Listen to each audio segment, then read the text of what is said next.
আসসালামু আলাইকুম। আজকে আমি বানিয়েছি দুধে ভেজানো পাটিসাপটা পিঠা, যেটা খেতে খুব মজার। খুব সহজভাবে বানিয়ে দেখিয়েছি। ভিডিওটি ভালো লাগলে প্লিজ আমার এই ছোট্ট চ্যানেলটিকে সাবস্ক্রাইব, লাইক করে সামনের দিকে এগিয়ে যাওয়ার সুযোগ করে দিন। এখানে আমি একটা মিক্সিং বলে 1 কাপ ভিজা চালের গুঁড়া নিয়েছি। এরপরে দিয়ে দিলাম 1 কাপ ময়দা, 1/4 কাপ চিনি, স্বাদ মতো লবণ। এখন 1 কাপ পানি দিয়ে ভালো করে এগুলো সব একসাথে মিশিয়ে নিব। সব উপকরণ একসাথে মিলিয়ে নিয়ে এরপরে এগুলোকে আমি ব্লেন্ড করে নিব। অনেক সময় হয় কি, যে কোনো হ্যান্ডউইচ দিয়ে মিক্স করে নিতে অনেকটা সময় লেগে যায়। এর চাইতে যদি আমরা 1 মিনিট ব্লেন্ড করে নিতে পারি, এতে করে সময়টাও বেঁচে যায় আর পিঠাও সুন্দর হয়।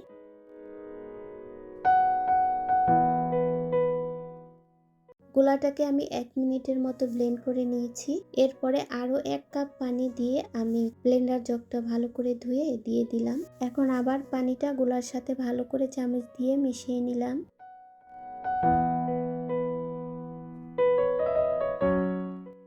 পিঠার গোলা তো আমার রেডি হয়ে গেছে। এখন পিঠার ভিতরের পুরটা রেডি করে নিই। চুলায় একটা প্যানের ভিতরে আমি 3 চামচের মতো ঘি দিয়ে দিলাম। এখন এর ভিতরে আমি 1 কাপ সুজি দিয়ে দিলাম। চুলার জালটা কমিয়ে রেখে সুজিটা হালকা করে ভেজে নিব। এরপরে ভাজা হয়ে গেলে চুলাটা বন্ধ করে আমি 3 কাপের মতো পানি দিয়ে দিলাম। চুলাটা বন্ধ না করে যদি পানি দিয়ে দিতাম, পানি দেওয়ার সাথে সাথে সুজিটা নাড়তে হতো। এরকম করলে আমার কাছে তাড়াহুড়ো মনে হয়, এই জন্য আমি চুলাটা আগে বন্ধ করে নিয়েছি। এখানে আমি 1 কাপ সুজি দিয়েছি, সমপরিমাণ আমি 1 কাপ চিনি দিয়েছি। এরপরে সামান্য একটু এলাচের গুঁড়া দিয়ে দিলাম। এখন চুলার জালটা ধরিয়ে দিয়ে অল্প আঁচে রেখেছি আর সুজিটা নাড়তে থেকেছি। লবণ দেওয়া হয়নি, তাই লবণটা দিয়ে দিলাম স্বাদ মতো। সুজিটা আমার হয়ে গেছে। এই পর্যায়ে আমি সুজিটা নামিয়ে নেব।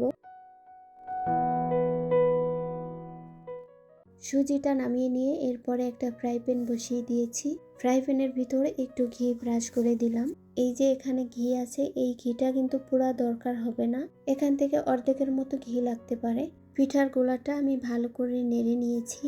এরপরে 1 চামচ গোলা দিয়ে দিলাম। গোলাটা একটু ছড়িয়ে দিয়ে এরপরে ঢেকে দিয়েছি আর চুলার জালটা রেখেছি একদম কম আছে। এরপরে পিঠাটা যখন সিদ্ধ হয়ে গেছে, পিঠার পুরটা আমি দিয়ে দিলাম। দেওয়া হয়ে গেলে এরপরে পিঠা আস্তে আস্তে আমি রোল করে নিলাম।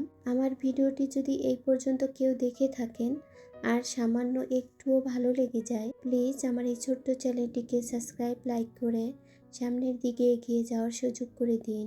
একইভাবে আমি আরও একটা পিঠা বানিয়ে দেখিয়েছি।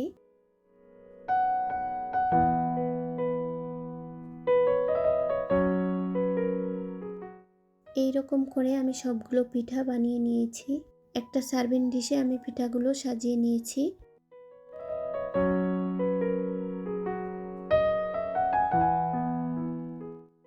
এখন পাটিসাপটা পিঠা ভিজানোর জন্য দুধটা রেডি করে নিব।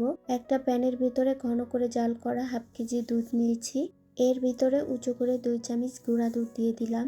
স্বাদ মতো লবণ দিয়েছি আর 3 চামচ চিনি দিয়েছি। এখন এগুলোকে নেড়ে ভালো করে মিশিয়ে নিয়ে এরপরে চুলাটা ধরিয়ে দিয়েছি আর দুধের ভিতরে 2 টুকরো মুখ ফাটানো এলাচ দিয়ে দিলাম। 2-3টা দুধটা বলক আসার পরে নামিয়ে নিয়েছি।